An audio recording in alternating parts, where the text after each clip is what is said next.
Eruvin Daf Tzadeva Vamudalev, bonjour à vous tous. On va juste rappeler un petit peu les faits. Il y a une Mishnah dans laquelle, notre Mishnah, donc, qui nous dit qu'il y a une marloquette entre Tanakama et Rabban Gamliel. Tanakama dit que si on trouve des tefilines loin, en dehors de la ville, on met une paire de tefilines, donc une tefila sur la tête, une tefila sur le bras, et on rentre en ville, et après on retourne pour prendre le reste. Maintenant, selon Rabban Gamliel, on peut en mettre deux par deux. Alors on essaye de comprendre pourquoi. Ici, on propose que ça dépend de l'information que nous a donnée Rav Shmuel bar Rav Yitzchak. Rav Shmuel bar Rav Yitzchak a dit qu'il y a de la place sur la tête pour mettre deux tefilines sur la tête. Et sur le bras, on a compris qu'il y avait aussi la place pour deux. Alors on pourrait très bien dire que Rabban Gamliel pense que comme il y a la place pour deux, c'est sympa, c'est bien. Donc maintenant, lorsque je mets deux paires de tefilines, eh bien c'est normal, c'est un ornement.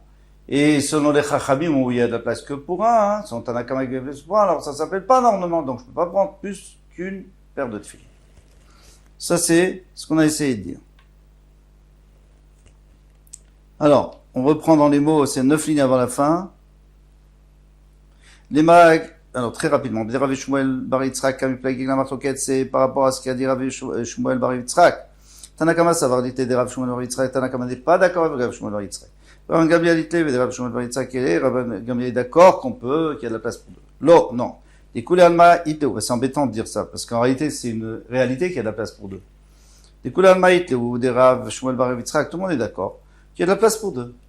Ah, alors pourquoi Tanakama permet qu'un? Vacha Shabbat bisman tefilin kam pas de gué. Le marloquette, c'est de savoir, est-ce que Shabbat, c'est un moment où il y a une mitzvah de tefilin ou pas du tout? Tanakama savoir Shabbat zman tefilin hu Shabbat. C'est le temps où on doit mettre les tefilin. Alors, on met pas parce qu'on a peur qu'après ils les enlèvent en chutarabé. Moi, il me dira trachamim, mais normalement, on devrait mettre Minatora. Alors, dans ce cas-là, eh bien, si tu mets une paire et tu es yotse, c'est un tarchit, c'est un ornement, c'est bien, ça montre la qualité de l'homme, la grandeur de l'homme qui va avec une paire de tefilin. Vers savoir Shabbat Lazman, tefilinu. Shabbat, c'est pas un moment de tefilin. C'est-à-dire, on met pas de tefilin Shabbat. Alors, puisqu'on met pas de tefilin, alors, à ce moment-là, tu peux dire, mais c'est quand même joli de mettre des tefilin. Donc, c'est un ornement. Mais il n'y a pas de baltosif, parce que, en semaine, tu n'as pas le droit de mettre plus qu'une paire de tefilin, parce qu'on n'a pas le droit de rajouter sur une mitzvah. Mais là, Shabbat, il n'y a pas de mitzvah, donc tu peux mettre même deux paires. Vibaïtema, je pourrais te donner une autre réponse. Des Kulama Shabbat Zman Tfilino, que tout le monde serait d'accord que Shabbat, c'est le moment où on met les tefilin. Il y a un chiouf de mettre les tefilin Shabbat. Ve'achabe mitzvot tzrichot kavana kamipalge. Ici, leur marloquette, c'est ce que les mitzvot, tout ça c'est une répétition de ce qu'on a fait hier. Est-ce que la marloquette, c'est est-ce que les mitzvot ont besoin d'une kavana ou pas? Tanakama savar, la tzet bay kavana. Si tu veux te rendre yotse d'une mitzvah, tu dois avoir la kavana, je fais cette mitzvah, je mets des tefilin, je fais la mitzvah toulav, je fais la mitzvah tsuka. Donc tu dois avoir la kavana. Savoir l'obay kavana. Alors qu'est-ce que ça change? C'est que, puisque tu dois être mekaven, alors tu peux mettre qu'une paire, parce que si tu mets une deuxième paire, c'est-à-dire que tu penses que tu veux faire baltosif. Baltosif, c'est un issur de la Torah, de rajouter sur ce que la Torah nous dit. Tandis que si tu dis qu'il n'y a pas besoin de kavana, alors je pense pas, moi, quand je mets les tefilin, je pense à rien. Donc je pense pas non plus que la deuxième paire de tefilin, je la mets pour une mitzvah, je pense pas. Donc c'est pas une mitzvah.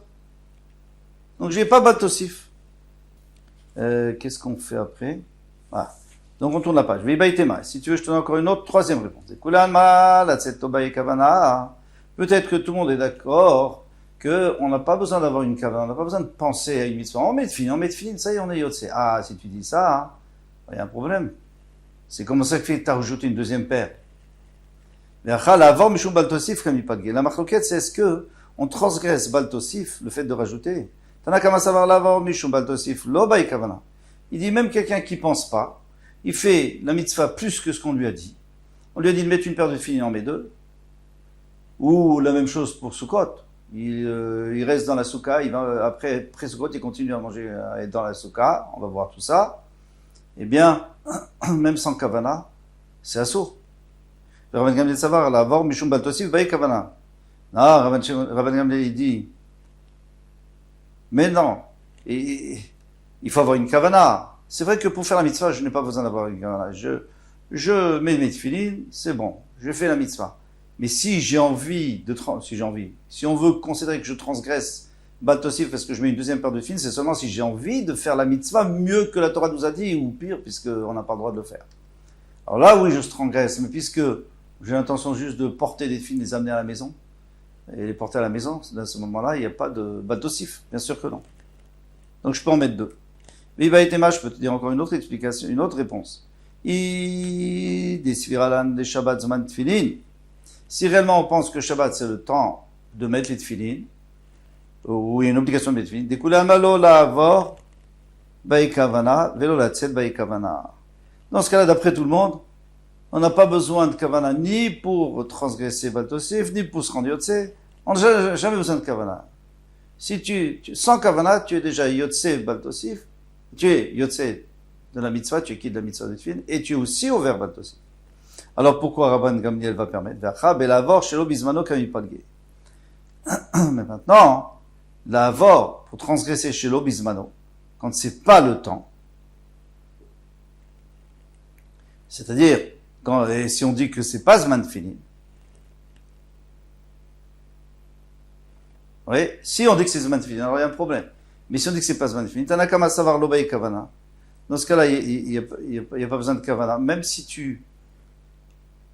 c'est pas le moment de la mitzvah de tefillin, tu dois quand même pas exagérer, tu dois pas mettre deux tefillin, parce que si tu mets deux, tu montres que c'est ça la mitzvah, et ça c'est pas vrai. Alors on aimerait savoir, l'avor, chez le bismano, baï kavana. Lui il dit, tant que t'as pas la kavana de montrer que il faut mettre deux paires de tefillin, il n'y a pas de problème. Et comme moi j'ai pas la kavana, donc j'ai le droit de porter deux. Pardon.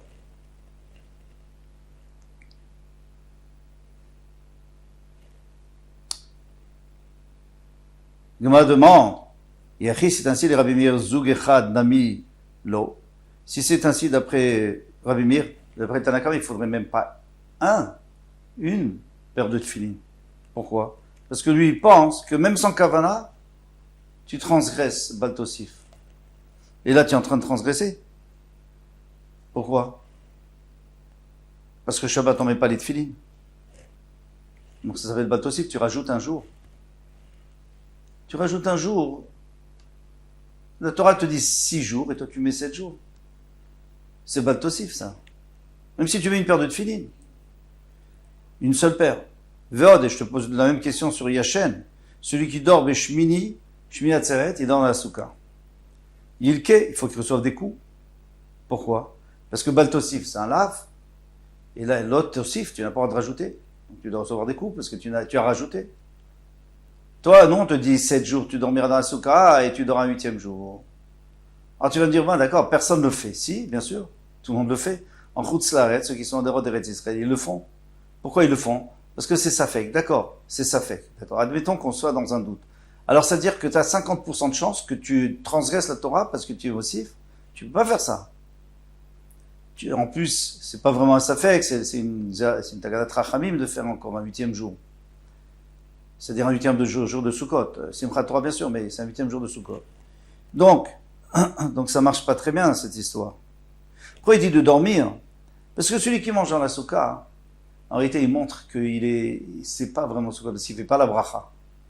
Il fait pas les chefs Soukha. Celui qui mange dans la Soukha, il fait pas les chefs Soukha, donc on peut manger dans la Soukha. Mais dormir, c'est un problème. Comment ça se fait qu'on a le droit de dormir? Il y a beaucoup qui dorment dans la Soukha le 8e jour, même si c'est pas tout le monde qui est d'accord. Donc, c'est pas très logique, cette réponse n'est pas très logique. Donc, et la mechavarta, ça sera plus clair que les Shtanim Mekra, comme on avait dit la première fois. Le premier tirout, alors on avait 4 tiroutim, le premier c'était quoi? C'est la marloquette, est-ce que Shabbat c'est Zman Tfilin ou pas Zman Tfilin? Ça, c'est la meilleure réponse. Pourquoi? Parce que finalement, il y a une marloquette pareille dans le chasse. Est-ce que c'est Zman Tfilin ou pas?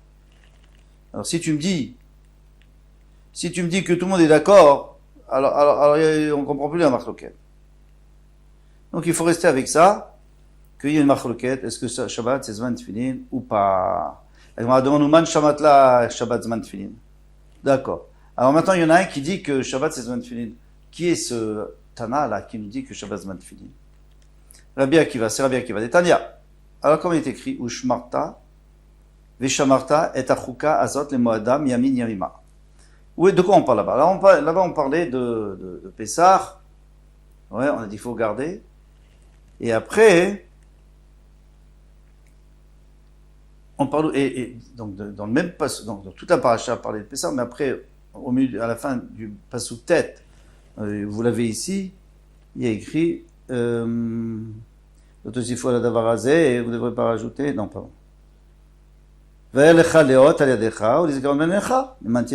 C'est-à-dire tu mettras les tefilines. Donc on parle aussi des tefilines. Alors qu'est-ce qu'on voit ici? Les madame Yamina. Et tu garderas cette rouka. Donc a priori on parle des tefilines. Miyamim Yamima. Yamim, puis si tu dis Yamim, c'est-à-dire que les jours, mais les tefilines le jour, et pas la nuit, et la nuit on n'est pas les tefilines. Donc c'est pas Zman tefilines. Miyamim, puisqu'on a dit encore un même en plus, Miyamim, c'est pour nous apprendre Velo Kol Yamim, pas tous les jours. Praté Shabbatot Yamim Tovim, pour exclure les Shabbatot et Yamim Tovim, qu'on met pas les tefilines, des vrais Rabbi Yossi à Galili, sur les paroles de Rabbi Yossi à Galili. Rabbi Akiva Omer, l'onema Choukazu et la ligne de Pessah Bilvan. Non, quand on a dit Chouka, c'est que pour Pessah. C'est juste pour dire que là-bas, on parle de Pessah, mais on ne parle pas des tefilines du tout. Les tefilines, ils ont été incrustés dans la paracha, mais ce n'est pas de ça qu'on parle. Donc, c'est-à-dire que les tefilines, on les met aussi Shabbat V'Yom Tov. Vela, d'après Rabbi Akiva. Donc, c'est bien. A priori. On a trouvé qui est le Tana qui nous dit, parce que là, on a vu qu'il y a une marloquette. Donc, il y en a un qui dit que Shabbat, on doit mettre les tefilines. Vela, d'Etnana Pesach Ve'amila Mitzvah Taseh. Ce qui a écrit que le Pessah et la Mila, c'est une mitzvah tassée. D'apporter le Korban Pessah et d'apporter et faire Brit Mila, c'est une mitzvah tassée. Des Madelo que Rabbi Akiva, ça va pas comme Rabbi Akiva. Des Rabbi Akiva. Si c'était Rabbi Akiva, qui m'a évoqué l'abbé Pessah, puisque lui dit que, on parlait de Pessah là-bas, qu'il faut faire le Korban Pessah, Miyamima. Lave, Namika, dans ce cas-là, on a aussi un lave, qui est des Rabbi Avin, comme Rabbi Negadion Novalia, de Maravin à Rabbi Ilaï, Kol Makom Shenemar. Où est-ce qu'il est le lave? Il dit, Kol Makom Shenemar, Ishamer, peine, Veal. Chaque fois qu'il y a écrit, fais attention. Peine, de peur, Veal, non. Eh bien, Enoela, Belotase, bien sûr que c'est un lotase parce que c'est une négation. Et ici, il y a écrit Vishamarta. Alors, Vishamarta, Ishamer, ça a l'air que c'est la même chose. En tout cas, pour la Gemara, c'est la même chose. C'est-à-dire que tu dois t'éloigner de ça. Donc, c'est un lotase. Tu ne le feras pas. Alors, si tu dis ça, c'est-à-dire que le Korban Pessah maintenant, il a aussi une mitzvah de l'otase. Pourquoi tu me dis que le Korban Pessah, il a qu'une mitzvah tassée? Et qu'est-ce que ça change si c'est assez ou l'otase? De toute façon, tu dois le faire le Korban Pessah. Non, c'est que si il y a l'otase, on peut aussi avoir un Korban Khatat à apporter. Si quelqu'un n'a pas fait exprès, il doit apporter un Korban Khatat. Mais si il n'y a pas de l'otase, on n'apporte pas un Korban Khatat. Afilou tema Rabbi Akiva, je peux même te dire que c'est Rabbi Akiva. Ishamer de lav, Ishamer de assez. Rabbi Akiva, il dit, ça dépend. Si tu dis Ishamer lecha quand tu parles d'une négation, fais attention de ne pas manger telle et telle chose, alors c'est un lav. Mais quand il dit fais attention d'apporter le Korban Pessah, c'est assez. Même s'il dit fais attention. Et alors, on restera avec Rabbi Akiva que Pessah, c'est un assez, et que Ishamer, ça parle que de Pessah, et ça parle pas des tefilines. Donc les tefilines, eh bien, on doit les mettre tout le temps. Puisque quand on a dit Miyamima, c'était pas pour les tefilines. Mais ça va Rabbi Akiva. Bon, d'accord, très bien. Alors on est resté avec l'idée que c'est Rabbi Akiva qui dit que Shabbat, c'est Zman Tefilin. Attention. Et ça va Rabbi Akiva, Shabbat, Zman Tefilin. Est-ce qu'on peut penser une chose pareille, que lui pense qu'il y a Tefilin, Ve'atanya, pourtant il y a une braïta qui dit Rabbi Akiva Omer, Yachod yan yachadan Tefilin b'Shabbatot ve'yamim tovim. Il se pourrait qu'un homme, il soit obligé de mettre les Tefilin Shabbat et Yom Tov. Ça sera un hôte. Ça sera un signe sur ta main. Un signe qu'on est au service d'Hachem, qu'on accomplit la Torah. Mish tzrichimot, eh bien, il y a des jours où on a besoin d'un signe, en semaine. Yatsu elu shen gufan hot. Ça exclut ces jours-là, Shabbat Yom Tov. Eux-mêmes, c'est un hot, c'est un signe. Pourquoi c'est un signe? Alors là, le Ritva nous apporte deux pshatim très jolis. Il nous dit, le premier pshat, il nous dit un pshat, c'est un signe. Pourquoi? Je retrouve, parce que on travaille pas. Shabbat Yom Tov, on travaille pas. Donc c'est un signe que on écoute la Torah, qu'on suit la Torah, donc on n'a pas besoin de filer. Deuxième possibilité, c'est parce que il y a des mitzvot spéciales. À Pesach, il y a Chametz, à Sukkot, il y a Sukkah, Shabbat.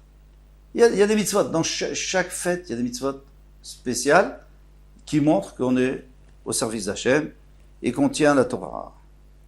Alors, si c'est comme ça, quelle est la différence entre les deux pshatim? Très simple. C'est, si tu me dis qu'il y a des mitzvot spéciales, alors Chol HaMoed, il y a aussi. Donc Chol HaMoed, on met pas les tefillin.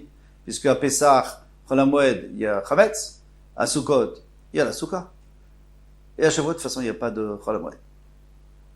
Tandis que si tu dis que c'est un problème de Melacha, on a le droit de travailler à Chol HaMoed. En tous les cas, le rov des Melachot, bon, après il y a des Melachot qu'on n'a pas le droit, mais ça c'est Mirabanan. La Torah a laissé aux Chachamim de décider. Eh bien, les Maaseh, le Or Zarua, il explique quelque chose de magnifique. Lui, il dit que, encore autre chose, un troisième chat, il dit que le Shabbat lui-même, eh bien, en soi-même, ça montre une grandeur. C'est quoi la grandeur? Par exemple, le Sambatyon. Le Sambatyon, c'est le fleuve qui nous sépare des autres Shvatim qui sont cachés, on ne sait pas où ils sont, et on ne sait pas non plus où est le Sambatyon. On peut savoir, il y en a qui savaient, mais en tous les cas, ce Sambatyon, c'est un fleuve qui jette des pierres. Il est tellement tumultueux qu'il jette des rochers, on ne peut pas traverser, et Shabbat, il se calme. Donc, tu vois, Shabbat. Et lui dit, les Yom Tov aussi. Donc, on voit aussi autre chose, c'est un Ov, quelqu'un qui fait remonter des morts, etc. Il fait parler les morts. Shabbat, il n'a pas la force, il n'a pas le pouvoir. Donc on voit que Shabbat, il a un signe qu'il y a une sainteté spéciale. On n'a pas besoin de mettre de tefillin, ça y est, on a déjà. Seulement il dit, qu'est-ce qu'on fait Chol HaMoed? Il dit, il faudrait aller voir. Il faudrait voir le Sambatyon, est-ce que à Chol HaMoed, il jette les pierres ou pas? Bon. Et la sorcellerie, on peut pas, parce que de toute façon, on n'a pas le droit de faire de la sorcellerie. Et aujourd'hui, je pense même plus qu'il y a des gens qui savent le faire. On continue. Et là, Etana ou Detania. Donc on va dire que c'est pas Rabbi Akiva. Pourquoi? Parce que Rabbi Akiva, lui, il a dit, on n'a pas besoin de mettre Shabbat Yom Tov. C'est vrai qu'il apprend pas de là-bas, parce que là-bas, il dit que ça parle de Pessah, ça parle pas des tefillin, mais il te dit attention, les tefillin, on les met pas à Shabbat Yom Tov, pour une autre raison, à cause de Hot. Alors qu'est-ce qu'il dit qu'on les met Shabbat Yom Tov? Et là, Etanahu, Detania, Nirbala, ceux qui réveillent la journée. Ratsa Choletz, Ratsa Maniach. Et la nuit, pardon, qu'est-ce que je dis? Si quelqu'un est réveillé pendant la nuit, normalement, quelqu'un qui va dormir la nuit, il doit enlever les tefillin parce qu'il risque de pas les respecter pendant la nuit. Mais s'il est réveillé, est-ce qu'il peut les garder? Il peut les garder. Il n'est pas obligé. Il n'est pas obligé parce que les Chachamim ont dit que la nuit, on n'a pas besoin. Il veut Rabbi Natan. Selon Rabbi Natan, il y en a un qui te dit. Alors qu'est-ce qu'on voit d'ici d'après lui?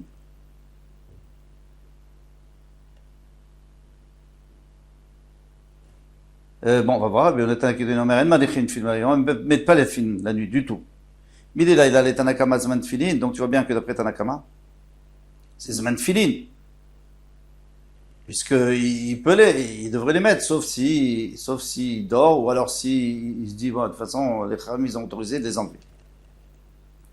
Shabbat, Nami Zman Tfilin, donc tu es obligé de dire que Shabbat, c'est aussi Zman Tfilin. Donc on a trouvé qui est ce Tanak qui dit, c'était Rabbi Natan. Il disait que là il a Zman Tfilin, et Shabbat aussi Zman Tfilin. Et moi tu dis pas du tout. Dilma Sfira là il a Zman Tfilin, tout. Peut-être qu'il est d'accord que la nuit c'est Zman Tfilin. Shabbat là, Zman Tfilin, mais Shabbat c'est pas Zman Tfilin. Ou des Hachaminan de Rabbi Akiva, parce que tu vois bien que même Rabbi Akiva, il avait dit la même chose. C'est pas parce que tu dis la nuit, c'est Zman Tfilin que Shabbat, c'est pas la même chose, parce que D'Amar Laïla Zman Tfilinhu. Shabbat Lan Tfilinhu, parce que comme on vient de dire, Rabbi Akiva, lui, il apprend pas de Miyamim la Yamima, mais il apprend de Hot. Donc Shabbat, il y a pas besoin de Hot, tandis que la nuit, il y a besoin de Hot. Et la Haïtana ou Detania, mais c'est un autre Detania. On s'arrête là. C'est une nouvelle possibilité. Donc on s'arrête ici. Bezrat Hashem, on prendra demain. On continue à chercher qui est le Tana qui dirait que Laïla et que Shabbat, Zman Tfilin. Bon, la lacha n'est pas comme lui, mais qui est-ce qui dirait comme ça? Kol Tuva demain, Bezrat Hashem.